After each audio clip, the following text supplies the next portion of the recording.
Welcome to this bonus episode of Reel to Reel. This is a connecting thread to my connecting thread where it kind of compiles some of the ideas and some of the discussion we had into a little short video by Don Hertzfeldt. Have you guys heard of him? Nope. Don't think I have. Eric? Maybe he's pooping. He's become pure being. Yeah, he's having his pure being moment right now.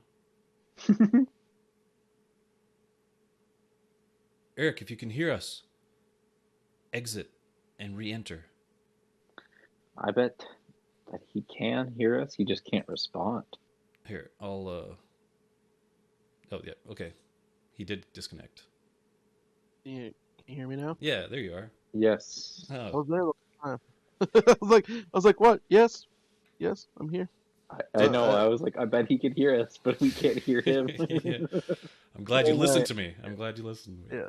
Yeah, I knew the recognize- connection was there. I was like, Eric! yeah. I was saying I recognize the name, but I don't know where from. Okay, he's an animator and he makes short videos. You might have seen his short videos. Yeah, I'm sure you've seen it because they go viral. Wow. This video is called "Everything Will Be Okay."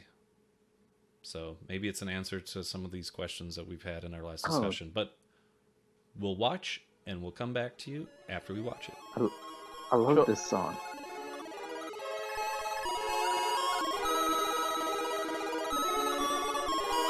And now, our feature presentation.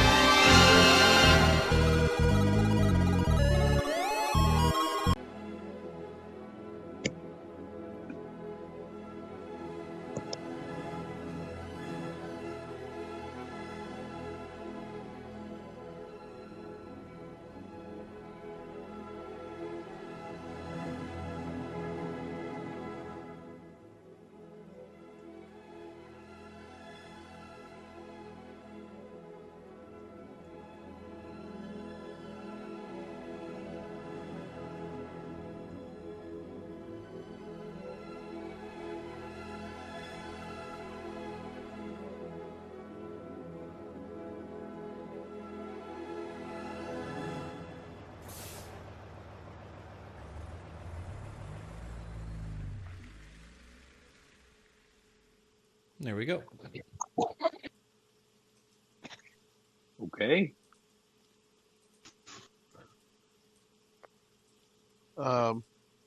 Right off the bat, I'll say, I'm glad I wasn't fucking hingled for that. Jesus Christ. Yeah, well, like those acid trip That- scenes. That would have that paired with just subject matter would have thrown me down a fucking hole, dude. Jeez. Yeah, That was so that's when I got the idea to have I Heart Huckabees. I mean, the Don Hertzfeldt came after I've seen I Heart Huckabees, and like there's threads between the two that I think Don is trying to say about, you know, existence and like life in general, and like trying to find meaning and understanding these weird things and like your own weird idiosyncrasies that like he had, like where he just like chews the inside of his gum or his cheek, and then he like notices like things in life, like people produce is always crotch level, and he's like, oh, that's kind of weird. I was gonna say there's a lot of this that I relate, like especially the first big chunk of it where it was kind of, you know, the root of the story was that I related to like way too much, where it was like over analyzing things or just kind of like just existing, mindlessly snacking on a box of crackers until it's gone, like, and just kind of like whatever. Or the other thing that really tripped me out was I remember there was a time when I had the realization of just like, oh, everything we are is just our fucking brain. You know what I mean? Just a brain, the, a brain like, stem, yeah. Yeah, and that whole scene where it was just like he is thinking about that was just the people who you're made up of what's your brain, and like seeing all those brains driving around or whatever, and I was just like, Jesus Christ, the like combining words or like a sentence together, you know what I mean? Yeah. Like when you're thinking about one thing, but then you decide to say another thing, but they kind of mesh together as you're doing it, Way. or How's up? yeah, or the like awkward you know responses to things people say where it's like, oh wait, that's not what that's not the appropriate response for this situation. Um, like the classic, like when you go to a movie and then the person's like, enjoy your movie, and you're just like, yeah, you too, Yeah, you too. like shit like that. Yeah, it's just like yeah, goodbye. Like, yeah, like all that shit The worst in that is when first you that get first food. chunk before. When you get food at a Yeah, yeah, restaurant and they're like, enjoy your food, you're like, yeah, you too. you too. Yeah, but yeah, like all that shit in that first chunk of it, I was just like, holy fuck. This is all I relate to this all way too much.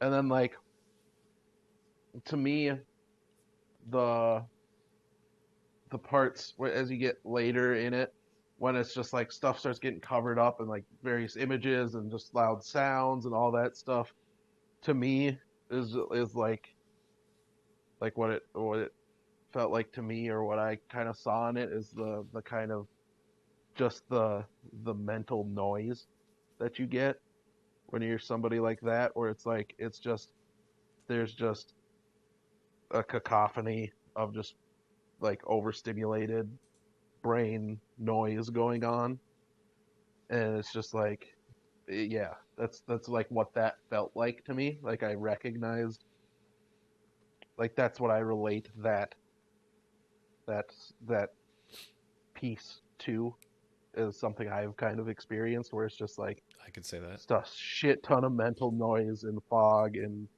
sensory overload stuff in your head, when you're just like, shit, like when you're caught in that type of situation. I know exactly that because I was Yeah, at a young age. I was on medication, so being medicated, and I think a lot of that came from his medication for his disease. Like it's never really yeah, said, but he had like some kind no, of brain disease, I think, and he was taking medication. yeah, But yeah, yeah, when I was on meds, I can tell you right now, if we're asking the question, how am I not myself? I know yeah, I was not myself on medication. I was like, my mom even looked hmm, at me and was like, you are not yourself. Like, straight up. Like, that's the words she used. Like, you're not yourself. yep. This is not normal behavior. See, and then I with mine had the opposite effect with me, where it instead of amplifying the noise, or like or bringing that noise on, it took it away, and I became more of myself with it. But like different types of meds for different things, obviously. Yeah. Um, but like, yeah, so with mine it was like the opposite experience, where it was, without it I had all that noise and all that what the shit stuff going on, and I wasn't myself and I wasn't whatever. And then once I did have it, then that it kind of quieted down, and then and then my personality came back forward again. You know what I mean? Exactly. Yeah. I when I went off of it, I had to cut cold turkey, and then I was feeling a little bit better. I don't know if it was like the mismanagement of the milligrams or what in this, like the pill Dosage is specifically. everything, dude. Yeah, I know. Dosage is everything, and It it's guesswork. it's very You know what much, I mean? and you have to tell people like That's this isn't working. yeah. It's Yeah, that's well, that's why they always start you low. But like, anytime it's adjusted and shit, it's all guesswork. If you don't say anything about it, it's then you're kind of stuck in that. Like you gotta you gotta find that sweet spot, What were you gonna say, Wilson? which is the tough. si- the side effects that I was having at one point from my depression medication was I was Mhm. getting flashes of vertigo, Oh yeah, Oh, yep, yikes! and it was getting pretty bad. Like I could be standing on my feet, and I would, for like good like second and a half for 2 seconds, I would feel like I was middle of just falling to the ground. Right. Whoa. Yeah. Yeah. And it was completely just for like I got a CAT scan. I had like a bunch of tests done because we were like, what was going on? And then it was like, oh well, I mean, maybe it's your medication. And then once I stopped taking it, it stopped happening, and Yep. Wow. it's I crazy. have my weird thing is sorry, I'm yawning. When I get off mine, which I shouldn't, and be 100, I'm off it right now. Not out of not purposefully. I just it just a lot of times I'd forget in the morning when I get up, and it just kind of kept happening. And then now I'm to a point where I'm pretty much like all the way off it. Um, almost as a sort of experiment, I guess, to see how I am without it. Hmm. Um, and like the weird thing, which always happens, is when I'm off it for a couple weeks, I get brain zaps, you know, um, which I don't know if you guys have experienced those before. Yeah, Um, describe it a little bit because I might get all right, those like before. Sometimes it happens so to me before I fall asleep. Like I can tell my body's shutting down, kind of like sleep mode, and then like there's a jolt in my brain that kind of like yeah, zaps. Like the only so way I can describe it is it zaps my brain. so like what it is, um, it happens a lot when you move your eyes, like side to side. It happens a lot for me. Um, you get this it literally feels like a zap, like a jolt of electricity that runs through your body. Um, Yeah, I feel like that. what if I were to like when I'm in it, like if I look to the side, like if I move my eyes to the side, all of a sudden there'd be a woo woo, like you hear it, I'd feel it and hear it in my ears, and like feel it throughout my body, just this zap of energy that's woo woo, and it fucking it's so like right away it's not bad, but it can get bad and can be very disorienting and just like not fun at all. Um, and like um, and then that's how I knew it was.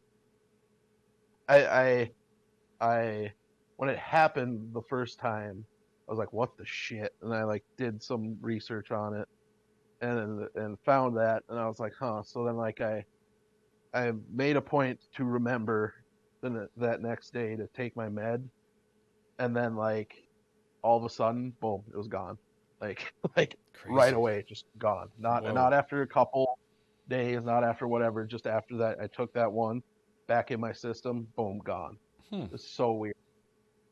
And like and now I'm sometimes too like it's not a thing. It can last for days, it can last for months, like it can last for a while. Um, mine right now, I think why I felt a little comfortable or interested to keep going and like not taking them was because mine weren't that bad this time around when I was off it. Like they were just a little bit here and there. Um, sometimes it pops up like a week or so ago. I had a little bit of little zappage going on. I was like, that's weird. But otherwise it's fine.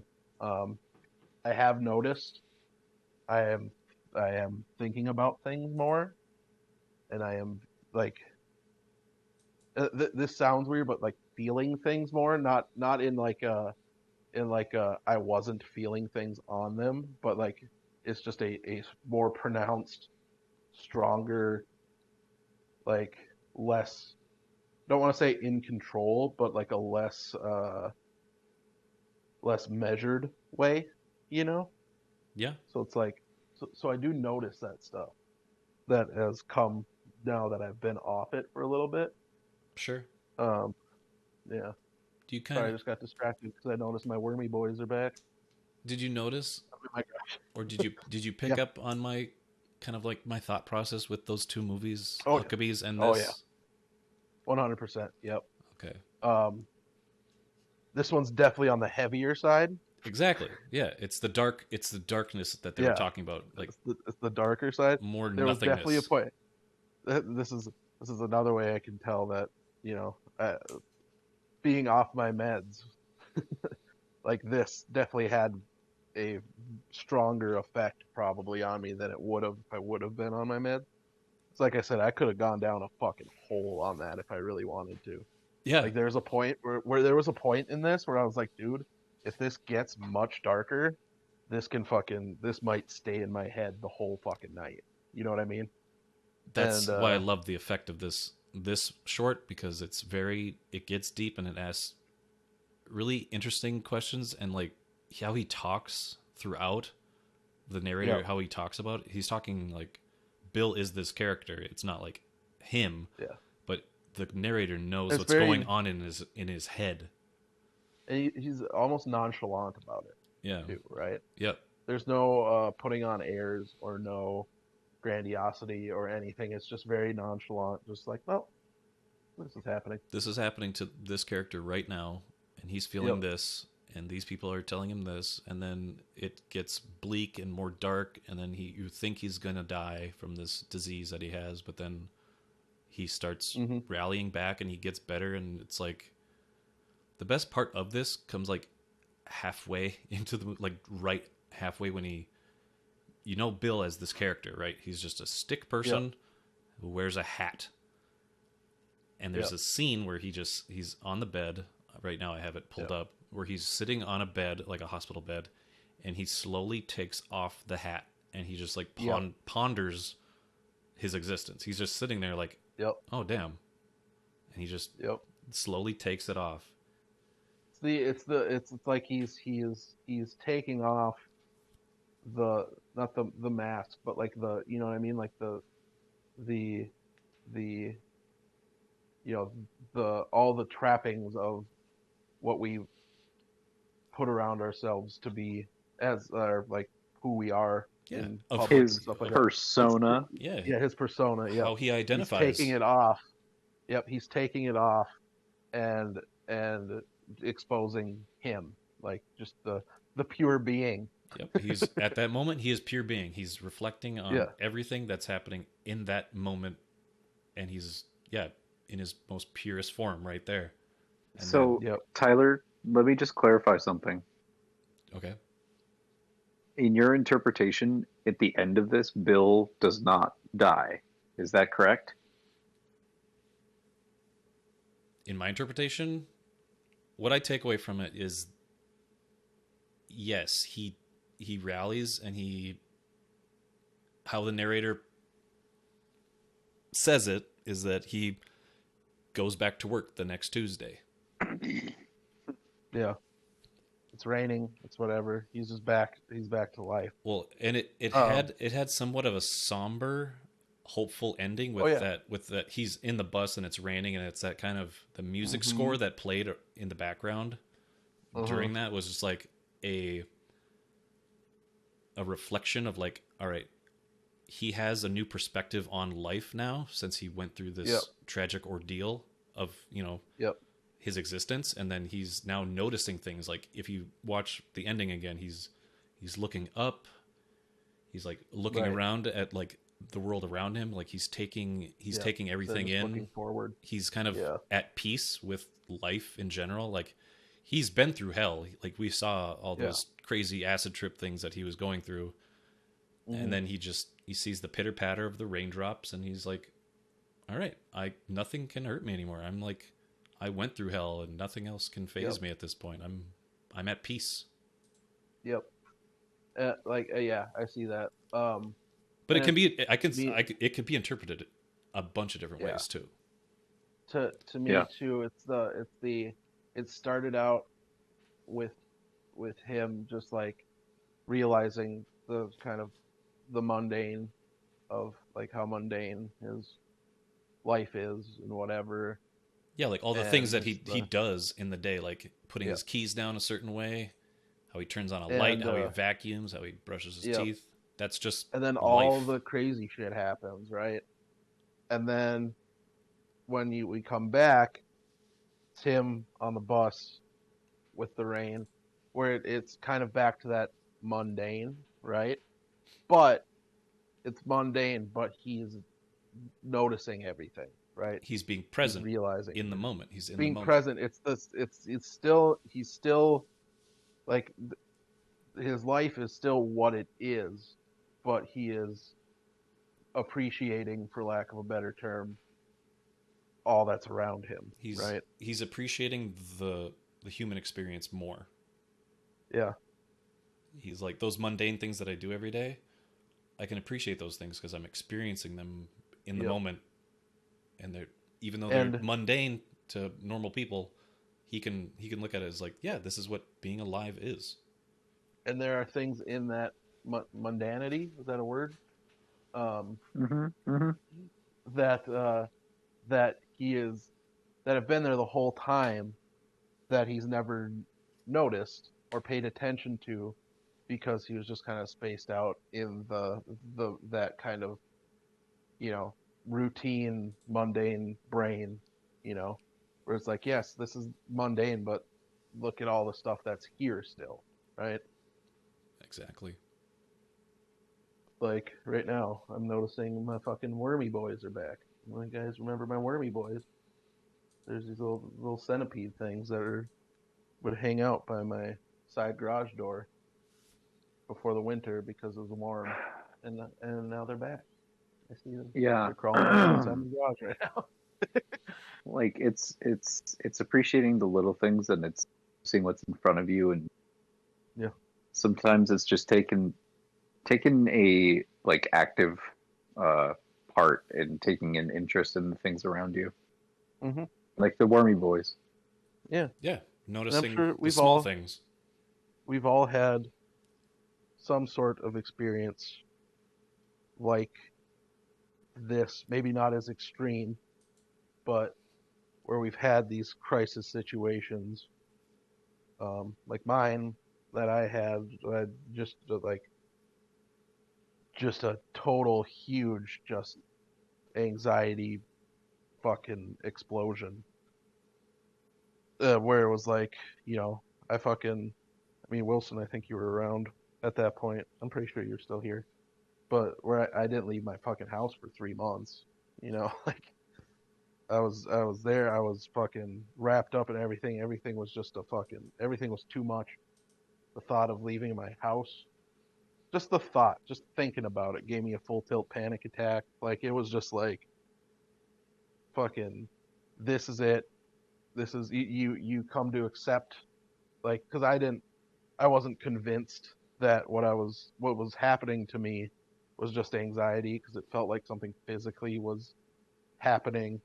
Like I was convinced, like I was, I had some horrible disease or I was dying or some shit like that, where it was just like you're like coming to terms with it and everything, and then like everything starts getting better, and then you start all of a sudden like appreciating things more, and then you're able to like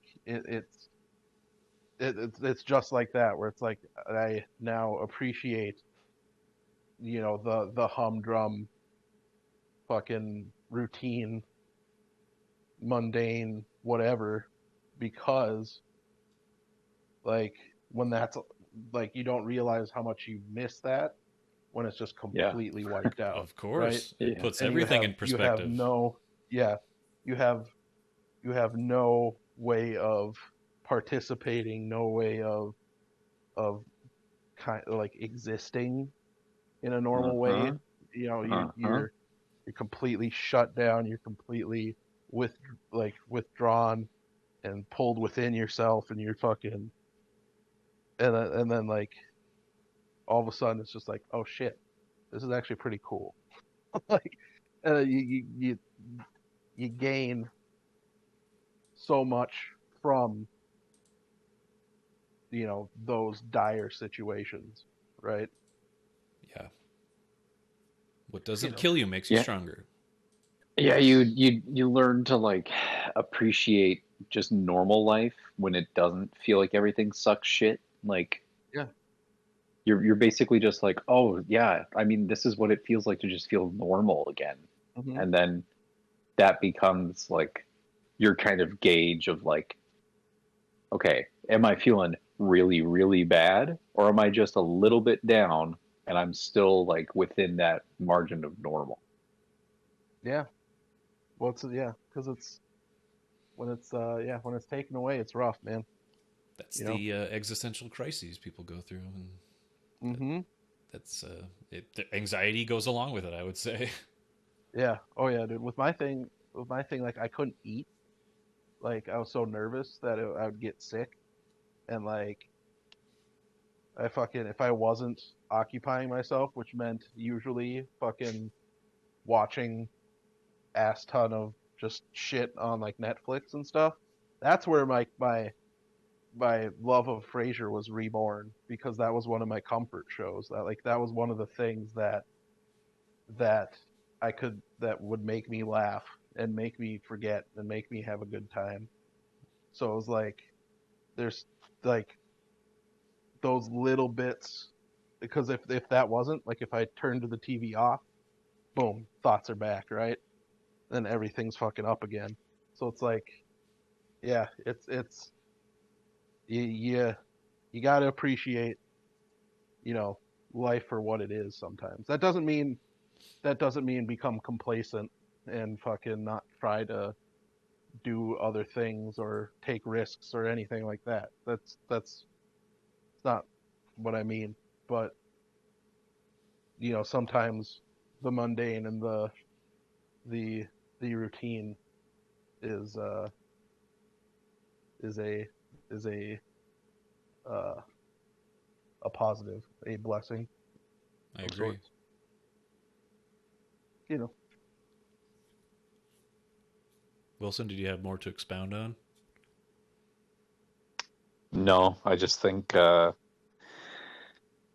I think it's tough, and for some people it's easier, and for some people it's not.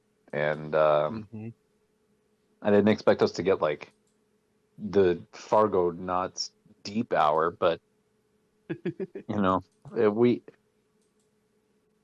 it does take some sort of investigating or existential detective work to Yeah. get yourself out of those tough spots, and that can be very, very tough. So Yep. Yeah, And that's like one of the most important parts is like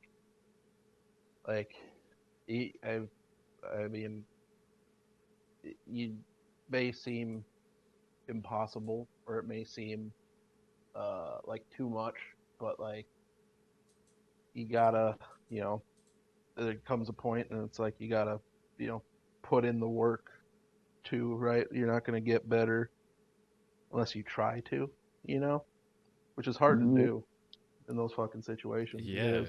So it always helps to talk to other people, Hmm. or get therapy or whatever, because those people will start to help give you the tools to do it And be active and about it, help you know, you. like not just. It helps you.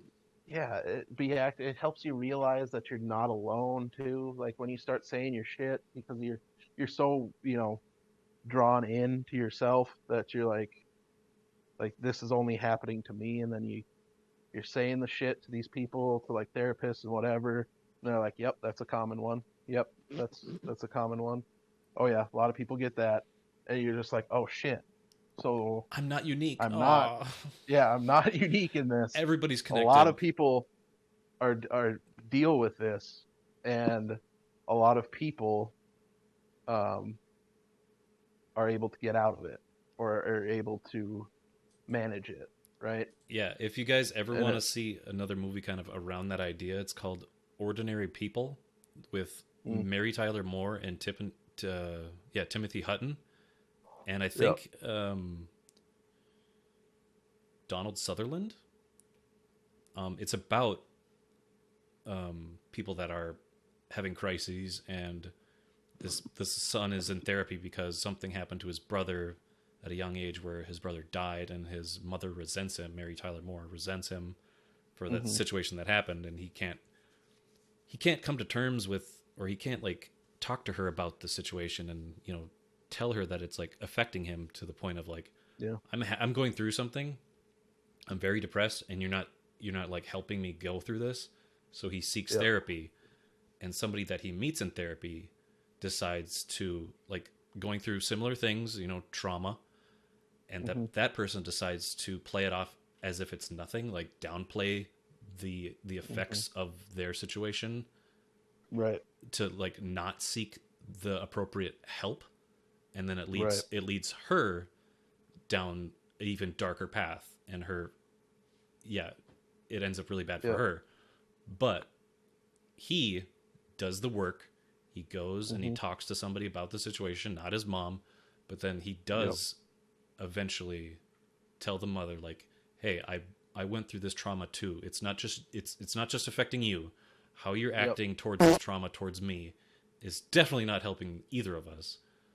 Yep. But I'm willing to come to you and say, like, I'm doing the work, I'm putting in the time to come to terms with that event, and I'm getting the help that I need. Yep. And I think that, you know, he's basically saying you should come and discuss this also, because what you're doing is just not healthy. Yep. Because it's one of the toughest parts of it is getting outside of yourself, right? Yeah, because you think it's only happening to you. It's because you're the center of your own world. Like, Yep. And when I was saying the thing about the therapist too, when they were saying I was being very nonchalant about the therapy stuff of just being like, yep, other people experience it. Not saying they're with my experience, it wasn't a poo-pooing of a thing. It was just right. They just know their shit. more informative. Yeah. They were doing it in a more informative, delicate way than I was explaining it. Right, not like that. Like you go there and they berate you, like, yeah, you're just like everybody else. Get out of here. Yep. But it is tough to make other people understand, right? Because for as many people that go through this, there's a lot of people who don't. A lot of people who don't understand it. How you can't just fucking cheer up or get over it or fucking whatever. So I like when, not to just keep making this about myself, but this is I obviously have had this experience and I'm fairly open about talking about it, and that's the being open talking about it, like that's what I tried to do coming out of it, was to like explain to like my friends, my family, like what it's like, and be open about it, so they can either can try to understand or at least see what it's like for me, and like be open, because if you keep yourself closed off, it's the people who care about you and want to help don't know how to, and don't know if you need help or don't know if you need to be left alone or if you whatever. Yeah, that's when like Being open reading people comes yeah, in handy. Like, oh, I can see they're yep, going through something. and being open about it is the best way to do it. Again, it's not easy because it's a super personal thing. Yeah, But like, it's freeing too. It was for me, where, I mean, that first night I went out again was over at Steve and Sean's apartment back in the day. And like I said, it had been 3 months since I had left my house in any meaningful way. Definitely by myself. And it was a fight, you know. Like I said, thinking about it would give me a panic attack. Getting ready to go gave me a panic attack. Putting my shoes on gave me a fucking panic attack. Getting in my car, you know what I mean? Like driving, getting to the door, getting inside and hanging out. And it was just like but the best part of it was, though, that all this, like, it just all this bad feeling going into it, after that night, it felt great. You know what I mean? I noticeably felt better. And like, and I did, like, when I was there talking, because, you know, they're obviously, my friends are wondering, you know, what's up? Like, we haven't seen you in a long time what's going on, what's whatever, and just like, explaining or telling what happened, how it felt, how all these things, and that was freeing too, right? Of So course. it's because your friends are your friends, right? That's one of the things is you might be scared or unsure of if they'll be accepting or understand or whatever, but then you figure out pretty quickly, you're like, oh yeah, your friends are your friends for a reason, right? Yep. So They can sympathize. They know. yeah, and all my friends were great about it, and and and having them know was great, because anytime I did start feeling it, they'd recognize it, right? Because my whole demeanor changes, and now they knew about it, so they knew to be like, "Hey, you okay? Like, you all right? You need anything? Whatever." Blah. Sometimes it'd be like, "Yeah, fucking, this is terrible," or it was just like, "Nah, I just need to fucking sit for a minute. I'll be okay." Right. And it was just, yeah, it was good. It was good. Yeah. I mean, it was reaffirming. I'll just say, like we talked about in I Heard Huckabees, you can't have that light without the dark. That's why I chose this as like the counterpoint to go along with I Heard Huckabees, because it was, a lighthearted sort of take on existential crisis, and this was like this guy went through some dark stuff and then came out pretty hopeful towards the end, I'd say. So yeah, you have to have that balance. You have to have that yin and yang. Yep. Can't have. And I like that we did this and had this conversation too, because it's like, sure, like, because some people will watch our stuff and then see us or hear us being goofy, laid back, having fun, whatever, and assume that's just our personality, which, it is part of our personality. But, those same people that can be laid back, like silly, goofy, whatever, can also have some shit going on, right? Of course, those are the big ones, I would say. Like, yeah, those are usually, that's why a lot of comedians they're very dark. Are the darkest people, because the thing that makes them feel good is making people laugh, and if they're not doing that, they don't feel good. It's yeah. No, I'd say I like that we did this. Yeah, good discussion all around. We did it. We did it. We did Business hugs all around. Business hugs. We're boys that do business. We're boys who do broichy business. Big broichy business. Broichiest of business, boys. Oh. So it comes right back to the silly, man. Comes right back to the silly. We'll end it there for That's the what night. We're here for. Yeah, I'd say great discussions on both films we watched. I wanted, like I said before, like when that. All right. Somebody leveled up. When we watched Hitchhiker's Guide, I was very much in tune with, all right, what's that ultimate question? And that got me to like the meaning of life. And instantly when the meaning of life stuff hits, I was like, I Heard Huckabees was a big one. And then this one came right after it, because I thought they would work so well as like that duality, that double, like both sides, or the duality. different sides of the same coin. And right.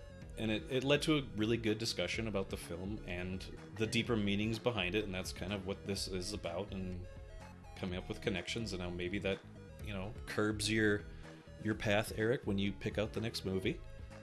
Yeah.